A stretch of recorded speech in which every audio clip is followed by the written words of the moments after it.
Hello students, this is Mr. Wilson, and in this video we are going to be looking at the Physical World Concepts objective on work, energy, and power.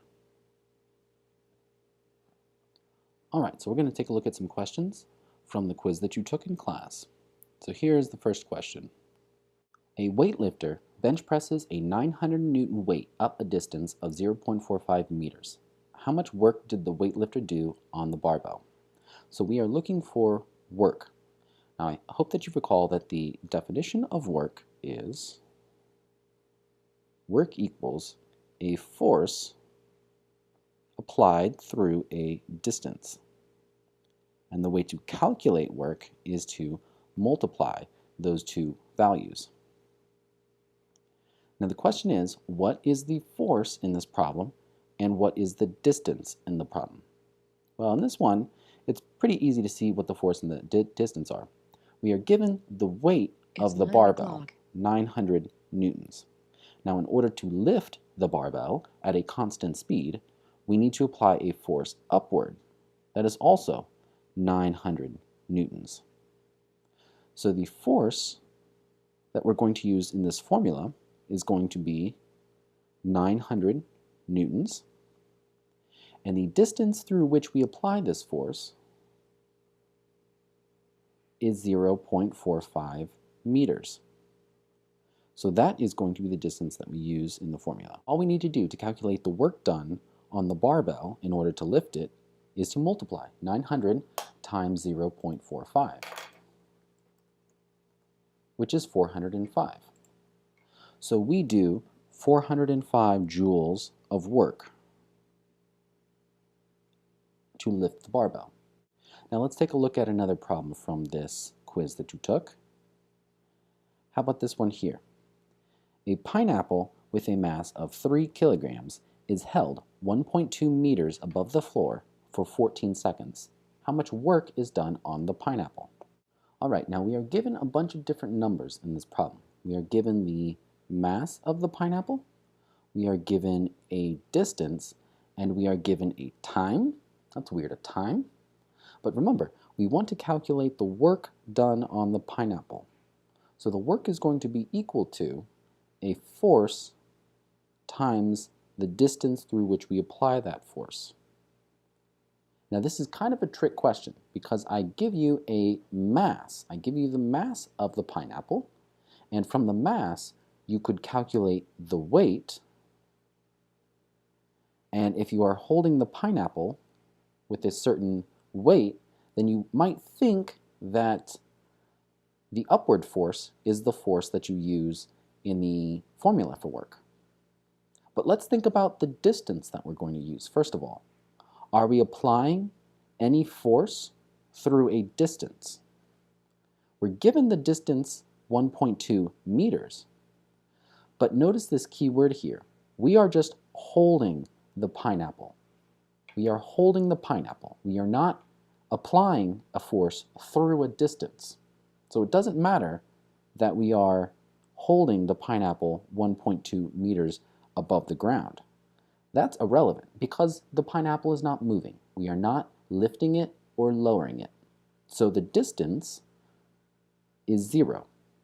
If the distance is 0, it doesn't matter what the force is because anything times 0 gives 0. So the work done on the pineapple is 0 joules. So let's look at another problem. How about this one here? A box with a mass of 25 kilograms is pushed 10 meters across a horizontal floor at a constant speed of 1.5 meters per second with a force of 12 newtons. How much work is done on the box? Now, just like the last problem, we are given a lot of different numbers. We are given a mass, we are given the mass of the box. Let me just draw a box here. And again, from mass, we could calculate weight if we wanted to. So we would know the weight. We know the distance through which we apply a force. The distance that we apply the force is 10 meters. We are applying a force of 12 newtons, and the speed of the box is 1.5 meters per second. Now I give you a hint here. You only need two numbers from this problem. What are the two numbers that you need? Well, again, remember, to calculate the work done on an object, you need to multiply a force times the distance through which you apply that force. The force that you apply is 12 newtons, and the distance through which you apply that force is 10 meters. So that means that the work you do on the box is 120 joules. Now notice that the mass, or for that matter the weight, of the box does not matter. It does not matter. It also does not matter what the speed is. It doesn't matter how fast you're pushing the box. Although it does matter that you're pushing the box at a constant speed. That's important. So it turns out the only two numbers that you need in this problem are the 12 Newton force and the 10 meter distance. Okay? So 120 joules is the answer to that problem. Now let's look at this next question here. Work causes a change in energy. If you said that work is done on the box, which we did say that, where does the change in energy go? Well, we know immediately that this first answer choice is wrong because we said that we do 120 joules of work on the box. Now, it said that the box was traveling at a constant speed. That means that the kinetic energy cannot possibly change. Okay? So the work done on the box is not causing its kinetic energy to increase because the box is not speeding up. Now, it's also important to know that the box is being moved along a horizontal floor. Now, because we're moving the box along a horizontal floor, guess what else is not changing? The height. The height remains constant. If the height remains constant, that means that the potential energy of the box also remains constant. So the work that we're doing on this box is not lifting the box or lowering the box, so we're not changing its gravitational potential energy. Now, if the second and third choices are not possible choices, neither is the fourth one.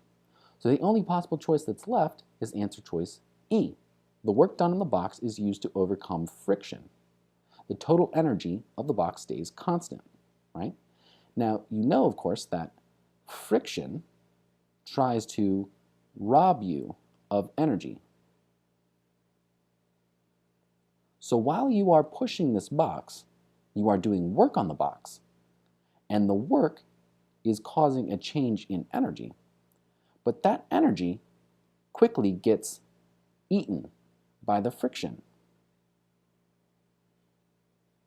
So that is where your work goes. It goes to overcome friction. Now let's try to find another problem. How about this one right here? A pitcher throws a baseball with a mass of 0.15 kilograms at a speed of 40 meters per second. The ball travels 18 meters to home plate. What is the kinetic energy of the baseball? All right, now let's recall what the formula for kinetic energy is. Kinetic energy equals 1/2 times the mass of the object times its velocity or speed squared.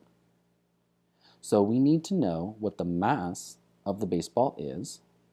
The mass of the baseball is 0.15 kilograms, and we know that its speed is 40 meters per second, and we square that. So all we need to do is do this calculation. 1/2 times the mass times the speed squared, 120. So that means that the kinetic energy of the baseball is 120 joules, which is this last answer choice here. Now notice that we did not use this distance. We don't care how far the baseball traveled. That does not play into its kinetic energy. So we did not use that number. Now let's try this next problem here. A diver with a mass of 78 kilograms stands at the edge of a diving board that is 4.8 meters long and is 10 meters above the pool. What is the diver's potential energy relative to the pool's surface? Now, in order to calculate the potential energy of this diver, we need to remember what the formula for potential energy is. The formula for gravitational potential energy is the mass of the object times the acceleration due to gravity times the height of the object above whatever we're trying to measure the potential energy relative to. In this case, relative to the pool, way down here. So even though we're told that the diving board is 4.8 meters long, that turns out to be an irrelevant piece of information. We don't care how long the diving board is. All we care about is that the diver is standing 10 meters above the pool. So let's calculate the potential energy of this diver using the information that we know.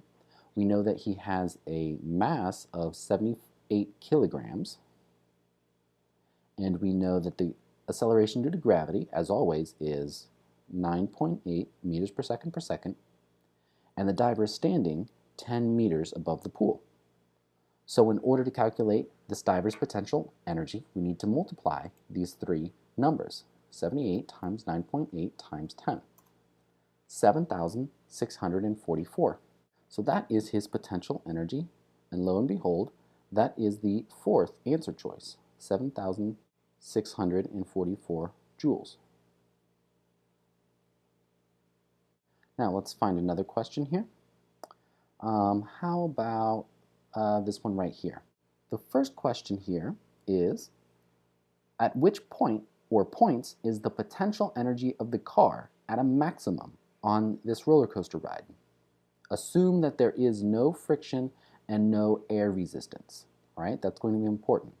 So let's look back at this image here.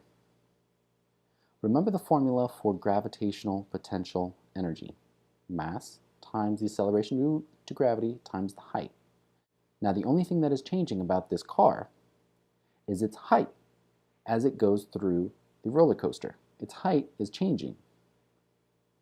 Now at whichever point the height of the car is greatest, that means that its potential energy will also be the greatest.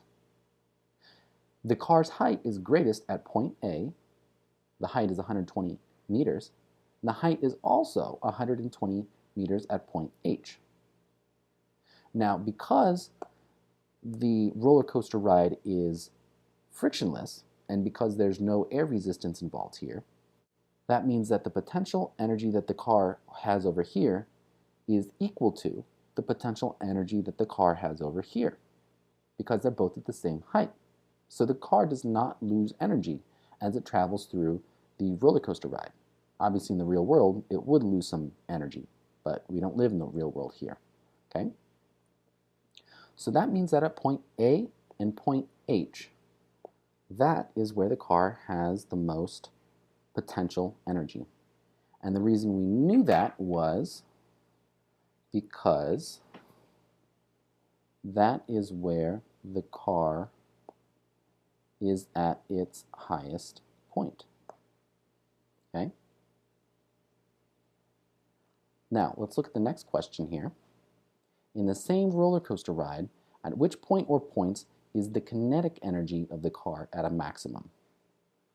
Now, if we're asking about kinetic energy, whatever potential energy the car has at the very top is going to be equal to its kinetic energy at the very bottom, right? The potential energy is completely converted into kinetic energy. Now, wherever the object has its lowest height, that means that the potential energy has been completely converted into kinetic energy. And the car reaches its lowest height at point C and also at point F. That means that it has its greatest kinetic energy there, which means it's traveling its fastest there. Because remember that the formula for kinetic energy is 1/2 times the mass times the speed squared. So it's traveling the fastest at points C and F.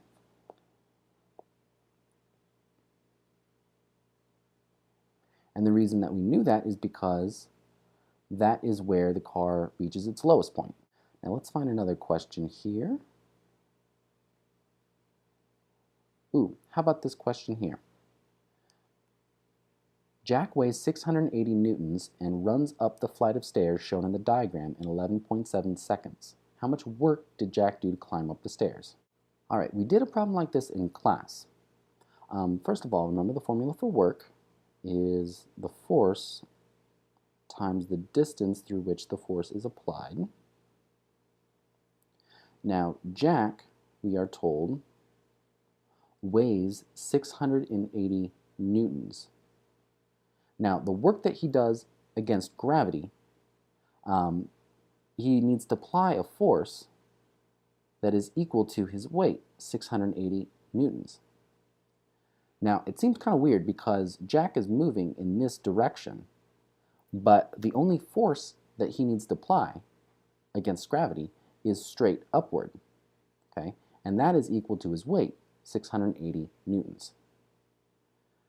Now, because he's applying this force, 680 newtons straight upward, the only distance that we need to be concerned about is the 14 meters, because that is the distance through which he applies this force. So in order to calculate the work that he does, all we need to do is multiply the force that he applies, which is equal to his weight, 680 newtons, times the distance through which he applies the force, which is 14 meters. 680 times 14 is 9,520. So the work he does is 9,520 joules. Now notice that we have not yet used the time. It does not matter how much time it takes for him to climb up the stairs, at least when you're trying to calculate the work that he does. Time does not matter. The time will matter in the next question, though, where I ask you to calculate how much power Jack used to climb up the stairs. If we're interested in how much power he uses, then we'll have to use the formula for power, which is the work done divided by the time it takes to do that work. So his work is going to be the work that he does against gravity, 9,520 joules, divided by the time it takes, which I'm going to erase that up there, 11.7 seconds. Okay, so let's calculate his power now. 9,520 divided by 11.7 seconds is, we can round that to about 814. So his power output is 814. Remember, the units for power is watts. Okay, 814 watts. That's the answer choice right there. Now, Jack's friend, Steve, weighs 740 newtons, which I hope you realize is greater than Jack's weight, but it takes Steve a longer amount of time to climb up the stairs, 14.2 seconds. Who had a greater power output? Well, in order to do this question, we're going to need to use the same number here, 14 meters, because they're climbing up the same set of stairs, but Steve is going to do more work because he weighs more. His work is going to be 740 newtons, his force, times the same distance, which is the height of the staircase, 14 meters. 740 times 14 is, oop, did I do something wrong? Oh, no, I did not do anything wrong yet. No, sorry. So his work is bigger. His work is bigger because he's heavier, 10,360 joules. But we're not interested in who does more work. We're interested in who has a greater power output. In order to calculate Steve's power, we need to take his work divided by the time it takes to do that work, 14.2 seconds. Now let's calculate this. 10,360 divided by 14.2 seconds, 730. 730 watts. Now remember that we calculated Jack's power to be 814 watts. If Steve uses 730 watts, that means that Steve does less power. So the answer to the question here would be Jack. Jack has a greater output, greater power output. Even though he does less work, because he weighs less, he does that work in a lot less time. So his power is greater. Let's move on to another question. How about this one right here? This is another question involving power. So it's a good one to follow this up with. Two students who have the same weight climb a flight of stairs. Student A climbs the stairs in 30 seconds, while student B climbs the stairs in 40 seconds. Which person does more work and which uses more power? Well, the first thing that I notice here is that if the students have the same weight and they're climbing the same set of stairs, so the height is the same, that means that they do the same amount of work, unlike in the last problem with Jack and Steve. But the difference here is that student A only needs 30 seconds to climb up the flight of stairs, while student B needs 40 seconds. So if they're doing the same amount of work, but student A is using less time to do it in, that means that student A has a greater power output because he's using the same work in a less amount of time. So that means that the correct answer choice here is going to be that one. They do the same amount of work, but student A uses more power. Okay, let's move on here. Move on. Ooh, how about this one? Which of the following will change the gravitational potential energy of an object? Check all that apply. Let's write out the formula for gravitational potential energy. Remember that potential energy is the mass of an object times the acceleration due to gravity times the height of the object above whatever you're measuring the potential energy relative to, which is usually the ground. Now, how can we change the potential energy? Well, let's see here. If we have an object here, and if we lift it up, that means that we are increasing its height. It has a change in height if we lift it. It also has a change in height if we lower it, right? It doesn't matter if it's going at a constant speed. It doesn't matter what the speed of it is. All that matters is that we are lifting the object or lowering it. Both of those are ways to change its gravitational potential energy because there's a change in height involved. So both of these are ways to change potential energy. Now, what if we drop an object and let it fall freely? Well, if we drop an object, obviously the object is going to fall. If it falls, that means it undergoes a change in height. So if its height changes, then obviously its gravitational potential energy will change. I just dropped my pen. Are you kidding me? Speaking of dropped objects, I just dropped my pen and I have no idea where in the world it went.